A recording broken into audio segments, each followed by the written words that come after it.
Picture this. It's 6:47 in the morning. I'm standing in my own driveway in my pajamas being photographed by my neighbor, not waving, not smiling, just clicking like I'm evidence. That was day 1. By day 15, I had received 11 violation notices, a hand-delivered letter from the HOA board, and I kid you not, a noise complaint for wind chimes. Wind chimes. And by day 30, I had lost my job, nearly lost my marriage, and uncovered something so dark about the woman running our HOA that I genuinely did not sleep for 3 days straight. Her name was Karen Whitfield, and she didn't just run the HOA, she owned it. I moved into Maplewood Estates in the spring. Fresh start, beautiful neighborhood, white picket fences, literally. The kind of place where every lawn looks like a golf course and everyone waves at you with just a little too much enthusiasm. I should have known then. Because in Maplewood Estates, the smiles were rehearsed, the rules were weaponized. And Karen Whitfield had spent 11 years turning neighbor against neighbor like chess pieces on a board only she could see. The HOA rule book was 47 pages long, single spaced, with footnotes. Most people skimmed it and signed. I read every word. And then I did something nobody in Maplewood Estates had ever done before. I decided to follow every single rule she wrote. Every last one. That was my first mistake. Day 1, I woke up at exactly 6 a.m. to move my trash bins back from the curb. Rule 4.2 stated bins must be removed within 1 hour of collection. I did it. To the minute. I also measured my grass. Rule 7.1, no lawn exceeding 3.5 inches. Mine was 3.8. Mowed it before breakfast. Karen watched from across the street the entire time, coffee in hand, not drinking it, just watching. By day 3, I had color matched my front door to the approved HOA palette, colonial beige, code F5F0E1.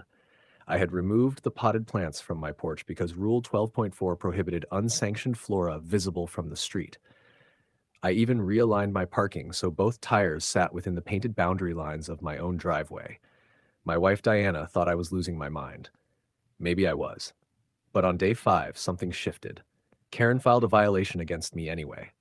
Claim? My welcome mat was non-compliant in dimension. I measured it, 18 by 30 inches, exactly what Rule 9.7 required. I filed a formal dispute. Karen's response arrived the next morning, slipped under my door before dawn. No envelope, no stamp. She had walked it over herself in the dark. It read, "Disputes are reviewed at the board's discretion. The board is me." That's when I realized this was never about the rules. This was about power, and Karen had just declared war. If this story is already giving you chills, hit that like button, share this video, and subscribe so you don't miss what happens next. And drop a comment telling us where in the world you're watching from. We want to hear from you. Now let's keep going. By day 10, Karen had filed 9 violations against me. 9. In 10 days, each one more ridiculous than the last. My garden hose was the wrong shade of green. My car reflected sunlight in a disruptive manner. My son's bicycle stored inside my garage with the door open for 4 minutes. Violated Rule 23.1, no recreational equipment visible from public view. I fought every single one with photos, timestamps, measurements. I was building a case without even knowing it yet. Then came day 14, and everything went public. Karen called an emergency HOA meeting, standing room only, 37 neighbors packed into the community center. She stood at the front in a blazer, like she was running a courtroom. And then she did something I will never forget. She projected my home onto a 12-foot screen, photo after photo, timestamps, annotations. She had been documenting me for weeks before I even started this experiment. The room went silent. Neighbors I had waved to, borrowed sugar from, smiled at every morning. They wouldn't meet my eyes. Diana grabbed my hand under the table so hard her knuckles went white. Karen looked directly at me and said, "Some people move into a community and believe the rules don't apply to them." The room nodded. Every single one of them.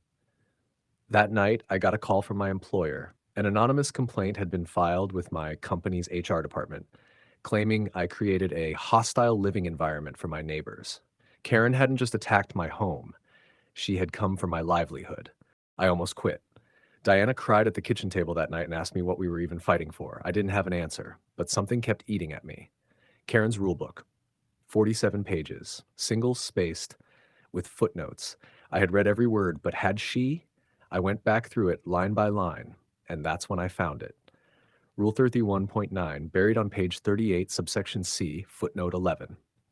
It read, any board member found to be in violation of 3 or more HOA statutes within a single calendar year shall be subject to immediate removal from the board pending a community vote.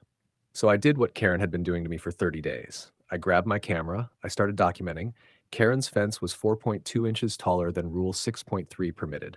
Her driveway had an oil stain violating Rule 18.1. Her porch light ran from dusk to dawn, a direct breach of Rule 22.4's light pollution clause. Her own welcome mat, 20 by 34 inches, non-compliant.